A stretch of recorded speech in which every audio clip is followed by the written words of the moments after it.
Hello everyone, this is Syeda Asma. And जैसे कि आपको पता है कि हमने अपनी एक W3 स्कूल्स की एक सीरीज़ स्टार्ट की थी जिसमें हम लोग C++ के ट्यूटोरियल्स के बारे में आपको बता रहे हैं कि C++ एक लैंग्वेज है और इसमें कौन कौन से जो हैं स्पेसिफिकेशंस हैं जो कि आप यूज़ करके अपनी प्रोग्रामिंग को या प्रोग्रामिंग फंडामेंटल्स को जो है मजबूत बना सकते हैं।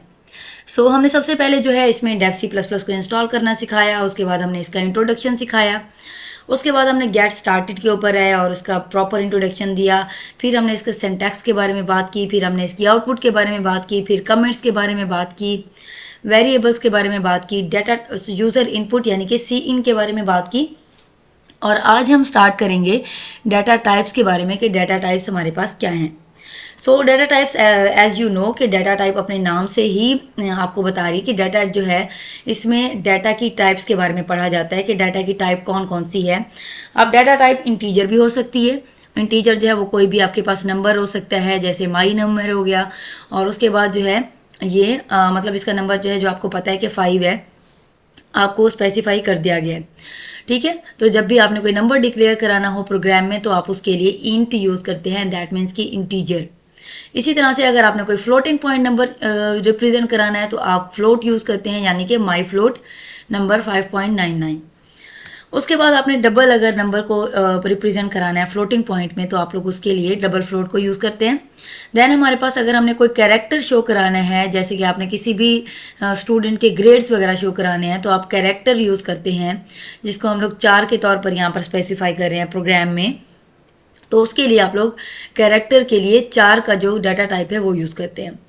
ठीक है, उसके बाद हमारे पास नेक्स्ट है बूल, यानी कि बुलियन ऑपरेटर्स, जो कि एंड और नॉट गेट। अगर आपने पढ़े होंगे तो आपको इस चीज़ का पता होगा, बट अगर नहीं पढ़े तो मैं आपको बता देती हूँ कि एंड ऑपरेटर जो हमारे पास होता है उसमें अगर हमारे पास एक भी कंडीशन ट्रू होती है तो हमारा आंसर जो है वो ऑटोमेटिकली सॉरी एक कंडीशन जब ट्रू होगी तब भी हमारी जो कंडीशन है वो फॉल्स ही आएगी, क्योंकि 0 multiply by 1 is equal to 0 ही होता है, तो हमारी कंडीशन जो है वो फॉल्स होगी। इस कंडीशन में ये है कि अगर हमारी दोनों कंडीशन ट्रू होंगी तब हमारा आंसर ट्रू होगा, आउटपुट ट्रू होगी, अदरवाइज फॉल्स होगी। इसी तरह से हमारे पास और ऑपरेटर है, उसमें हम लोग 0+1 करते हैं, यानी कि अगर एक स्टेटमेंट 0 है यानी कि फॉल्स है और एक स्टेटमेंट जो हमारे पास ट्रू है यानी कि 1 है तो हमारा आंसर जो है वो 1 ही आएगा। और जैसे नॉट ऑपरेटर होता है हमारे पास, अगर 0 है तो उसको इन्वर्स करके 1 और 1 है तो इसको 0। चलिए इसको प्रिंट करते हैं हम। जैसे कि आपने यहाँ पर देखा हमने 5 डाटा टाइप्स को स्पेसिफाई कराया, जैसे इंट है, फ्लोट है, डबल है, 4 है, बूल है और स्ट्रिंग है। हमने सबसे पहले इनको जो है एक वेरिएबल नेम असाइन किया और इनकी डाटा टाइप को कोई ना कोई वैल्यू जो है असाइन कर दी, इनिशियलाइज करा दी। और उसके बाद हमने इन सबको ईजीली प्रिंट कर दिया, तो आपके पास आपके सामने मौजूद है कि आपका डाटा जो है इस तरह से आपको नज़र आ रहा है। अब यहाँ पर आप आकर इसको सिंपली ट्राई करते हैं आउटपुट। अच्छा, ये बात याद रहे, कंसोल आउटपुट जो है वो आपकी statement as it is print कराने के यूज़ होता है। फॉर एग्जांपल मैं यहाँ से कॉपी करती हूँ अपनी ये स्टेटमेंट और मैं यहाँ पर एक लिख देती हूँ। तो अब मैंने जो है क्योंकि ये चीज़ स्पेसिफाई करानी है तो मैं यहाँ पर लिखूँगी कि जो है डाटा टाइप्स। तो अब आप देखेंगे कि आपके सामने जो हम प्रोग्राम प्रिंट करेंगे उसके ऊपर जो स्टार्टअप में हो गया वो डाटा टाइप आपको शो होना स्टार्ट हो जाएगी, और ये बाकी की डाटा टाइप्स हैं जो कि आपने वैल्यू असाइन कराई हुई है। ओके हो गया। अब हम चलते हैं नेक्स्ट अपनी जो है इसकी तरफ कि हमारे पास बेसिक जो है वैसे ही हैं, इसके अलावा कुछ एडवांस भी हैं जो आप लोग आगे प्रोग्रामिंग में इंशाल्लाह पढ़ेंगे तो आप लोग सीखेंगे। नेक्स्ट हम देखते हैं, ये सबसे इम्पॉर्टेंट है, ये वाला पॉइंट मैंने पहले ही स्पेसिफाई करना था बट चलें आज ही कर लेते हैं। तो इसमें हम लोग देखते हैं कि हमने जो है एक डाटा टाइप देनी है, जैसे कि आपने अब आपको समझ आ रहा है कि माई लेटर है, तो आप यहाँ पर आपके पास सवाल आया हुआ है कि drag and drop correct type value to store display the character, या आपने कैरेक्टर को डिस्प्ले कराया है। अब यहाँ पर एक आपके पास शॉर्ट क्विज भी हो गया, आपका एक शॉर्ट सा टेस्ट भी है। तो आपने क्या करना है, आपको पता है कि कैरेक्टर के लिए हम लोग जो डाटा टाइप यूज़ करते हैं वो है 4, और कैरेक्टर को हमेशा हम सिंगल कोट में लिखते हैं। तो अब जो हमारा आंसर देख लेते हैं कि करेक्ट आता है या नहीं आता। हमारा आंसर जो है वो करेक्ट है। ओके, नेक्स्ट चलते हैं हम लोग नंबर्स की तरफ। आपको पता है कि हमने नंबर जो है हमने ऑलरेडी बात की हुई है कि नंबर जो है वो किसी भी नंबर को स्पेसिफाई कराने के लिए, बूलियन जो है वो ट्रू और फॉल्स को स्पेसिफाई कराने के लिए, स्ट्रिंग जो है वो कोई भी मतलब स्ट्रिंग को कोर्स में लिखने के लिए हम लोग यूज़ करते हैं। इसी तरह से हमारे पास कुछ C++ ऑपरेटर्स हैं जिसके बारे में आज हम बात करेंगे। ऑपरेटर्स बेसिकली कौन कौन से हो सकते हैं हमारे पास कंप्यूटर की टर्म में? अरिथमेटिक और लॉजिक और कंपैरिजन ऑपरेटर्स होते हैं, बुलियंस ऑपरेटर्स होते हैं। सबसे पहले हम लोग अरिथमेटिक ऑपरेटर्स के बारे में बात करेंगे। एज यू नो, अरिथमेटिक के नाम से ही आपको पता चल रहा है कि मैथमेटिकल ऑपरेटर्स जो कि प्लस होता है, माइनस होता है, मल्टीप्लाई होता है और डिवाइड होता है। और यहाँ पर हम ट्राई योरसेल्फ पे क्लिक करते हैं। यहाँ पर आपके पास एक प्रोग्राम है x इज इक्वल टू 100 + 50। जाहिर बात है आपने इंटीजर्स को प्लस करना है तो इंटीजर की वैल्यू ही होगी, तो यहाँ पर आपको आंसर जो है वो 50 आ रहा है। बट अगर आप चाहें तो यहाँ पर ये चीज़ भी हो सकती है, जैसे कि आपने यहाँ पर ये लिखा, उसके बाद इंट लिखें, int y is equal to 10 है हमारे पास, तो आप जो है अब इसको x + y कर दें और अब आप इसको अगर चला कर देखें तो आपके पास कुछ आउटपुट इस तरह से आएगी। तो ये भी एक तरीका है कि आप लोग प्रोग्राम अपना इस तरह से भी प्रिंट करा सकते हैं 110। ठीक है भाई। उसके बाद हमारे पास arithmetic operators, as you know मैंने अभी आपको बताया x + y, x - y, आपने दो ऑपरेटर स्पेसिफाई किए।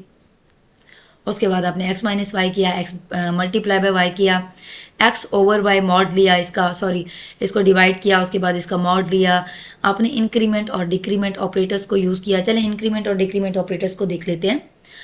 हमारे पास x इज इक्वल टू 5 है और हम जो है प्री इंक्रीमेंट ऑपरेटर यूज़ कर रहे हैं। दैट मीन्स के प्रिंट होने से पहले इसकी वैल्यू को ऐड कर दिया जाएगा और इसकी वैल्यू जो है क्या हो जाएगी, जैसे कि मैं यहाँ पर 6 लिख देती हूँ और अब हम चला कर देखते हैं तो हमारी ये जो वैल्यू है वो 7 में चेंज हो जाएगी। दैट मीन्स कि इसके अंदर 1 का इंक्रीमेंट हो गया, किसकी वजह से? प्री इंक्रीमेंट ऑपरेटर की वजह से।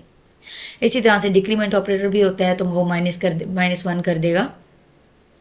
और यहाँ पर भी इसी तरह से हमारे पास एक प्रोग्राम है जो कि आपने दो वैल्यूज़ ली हैं और उन दो वैल्यूज़ को आप प्लस भी कर रहे हैं, मल्टीप्लाई भी कर रहे हैं, डिवाइड भी कर रहे हैं, उसका मॉड भी ले रहे हैं।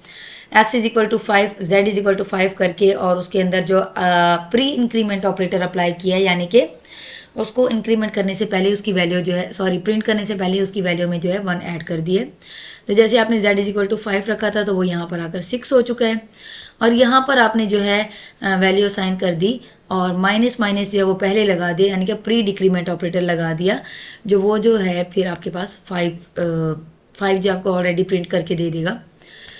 उसके बाद है हमारे पास नेक्स्ट जो है असाइनमेंट ऑपरेटर्स हैं। असाइनमेंट ऑपरेटर हम क्यों यूज़ करते हैं, असाइनमेंट ऑपरेटर कौन से होते हैं? असाइनमेंट ऑपरेटर बेसिकली किसी भी वैल्यू को, किसी भी मतलब वेरिएबल को वैल्यू असाइन करने के लिए यूज़ होते हैं।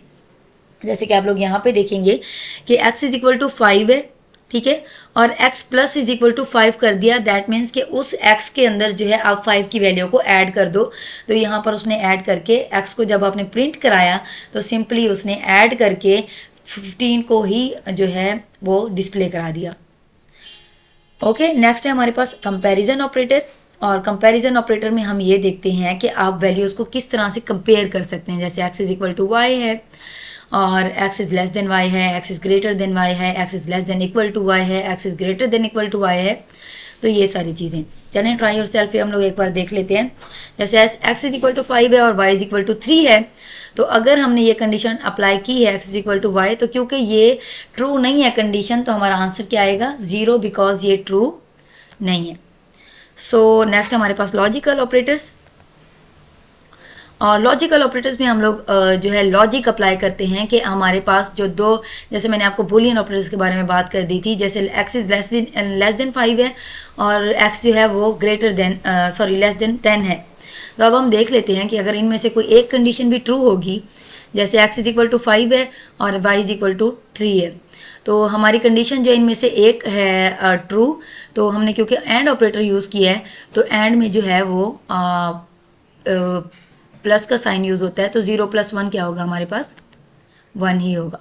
Thank you so much. हमारी वीडियो में अगर आपको कोई भी कन्फ्यूजन हो तो कमेंट में लाजमी बताएं, और जो भी आपकी रिक्वायरमेंट्स होगी उनको फुलफिल किया जाएगा। Thank you so much. हमारी वीडियो को ज़रूर देखें और इसमें लाइक कमेंट और शेयर कर दें, और बेल आइकन को लाजमी क्लिक करें ताकि कोई भी मसला हो तो वो आप शेयर कर सकें। Thank you.